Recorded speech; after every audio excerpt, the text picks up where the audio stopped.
প্রিয় চাষি ভাই, আমাদের চাষের সাথে থাকতে থাকতে পরিচিত অপরিচিত অনেক রোগের সাথেই আমরা মোলাকাত হয়ে যায়।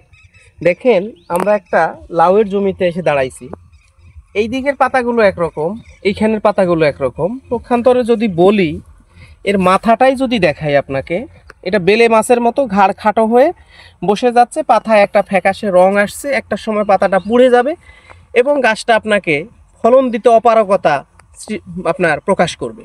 যদি এই সমস্যা থেকে আমাদের লাউ ফসলকে বিশেষ করে রক্ষা করতে চাই, দুইটা পদ অবলম্বন করতে হবে আমাকে। একটা, যখন ছোট্ট চারা অবস্থায় এই রোগটা দেখা গেছে, ঠিক তখন আপনাকে দুই একটা গাছ উঠায় ফেলে দিতে হবে। এটা হচ্ছে বীজবাহিত রোগ, এটা বীজের সাথে এসে থাকে। আর যদি এই অবস্থায় বেশি হয়ে যায়, তাহলে আমাদেরকে এই গাছটা চারা অবস্থায় এটাকে অপসারণ করে ফেলে দিতে হবে।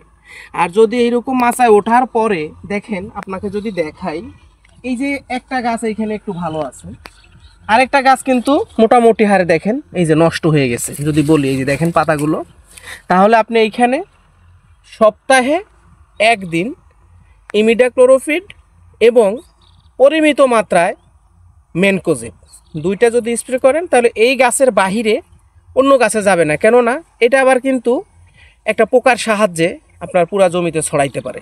তাই আশা রাখবো পোকাটাকে দমন করেন, এই রোগটা থেকে আপনার ফসলকে রক্ষা করেন এবং এই প্রক্রিয়াটা অবলম্বন করলে শুরুতেই আপনি আপনার ফসলটাকে রক্ষা করতে পারবেন। ধন্যবাদ।